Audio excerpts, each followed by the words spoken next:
The Curious Case of the Chart Gazer. All right, everyone. Settle in. Tonight, Wojak has a story. About a friend of his. A very hypothetical friend, of course. Someone who learned a valuable lesson. About charts. There once was a fellow, let's call him Gerald. Yes, Gerald. Gerald was a very observant person. He liked to look at things very, very closely. Especially things that moved up and down. Like a yo-yo. Or, charts. Gerald had discovered these amazing, colorful charts on his computer. They had lines going up, and lines going down, and little green bits, and little red bits. And people on the internet said these charts held the secrets to making his life less complicated, more comfortable. You know. He would spend hours gazing at these charts. He'd see a line start to climb, just a little bit, and his heart would do a hopeful flutter. Aha! He'd think, this is it. The moment. The moon rocket. He'd make a careful decision, very carefully, and then the line would go down. Not a gentle slope down, oh no. A plummet. Like a pebble dropped from a very, very tall building. Gerald would sigh. A deep, profound sigh. He'd think, but it was just going up. It was supposed to go up. The internet said so. He'd try again. He'd see another line dipping very low. Aha! He'd think, it can't go any lower. This is the bottom. The absolute lowest point. It simply must go up from here. He'd make another very careful decision, even more carefully this time, thinking he'd finally cracked the code. And the line would find a way to go even lower. A new bottom. A lower bottom. A bottom that defied all known laws of bottoms. Gerald would stare at the screen, his eyes wide, his mouth slightly agape. But how? It's mathematically impossible. He'd mutter to himself. Honestly, the audacity of these charts. Always doing the opposite of what they're supposed to. It's like they're sentient, just mocking you.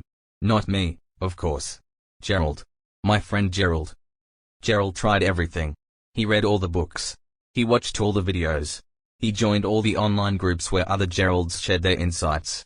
They all had very confident opinions. Buy this. Sell that. Hold on for dear life. He tried to follow the advice. He'd buy when they said buy, and it would dip. He'd sell when they said sell, and it would immediately skyrocket.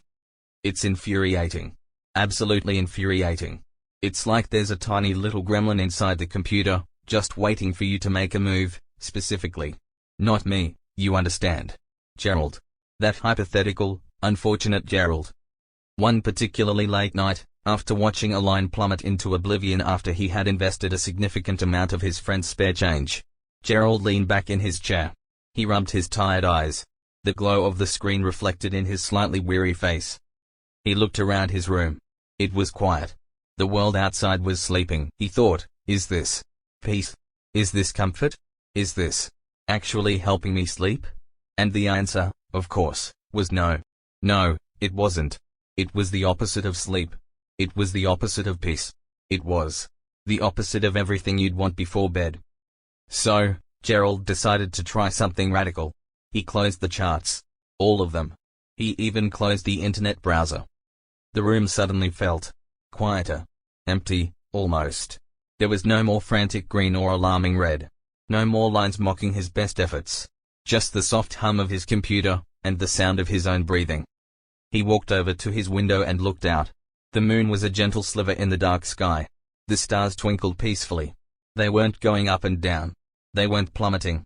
They were just there. Steady. Calm. He realized something. All that time he had spent chasing those unpredictable lines, he had forgotten about the simple, steady things. The quiet of the night. The reliable presence of the moon. The unwavering sparkle of the stars. It was a profound realization for Gerald. And for anyone who might find themselves staring too long at things that go up and down. So, Gerald, my hypothetical friend, decided that perhaps, sometimes, the best way to get ahead was to simply step back. To close the tabs. To let the frantic lines do whatever they wanted, while he focused on what truly brought him peace. Like a good book. Or a warm cup of chamomile tea. Or simply the quiet hum of his own thoughts. And as Gerald drifted off to sleep that night, the lines and numbers faded from his mind. He didn't dream of skyrocketing gains or crushing losses. He dreamed of quiet fields and steady stars. So, if you ever find yourself gazing too long at things that go up and down and cause your thoughts to swirl, remember Gerald. Remember that sometimes, the best strategy for a peaceful mind, especially at bedtime, is simply to close the screen. Let your own mind quiet down now. Let go of any worries about numbers, or lines, or things that refuse to behave. Just breathe in. And breathe out. Feel the stillness of the night around you. Sleep now. And dream of quiet, steady things. Good night. And no more charts.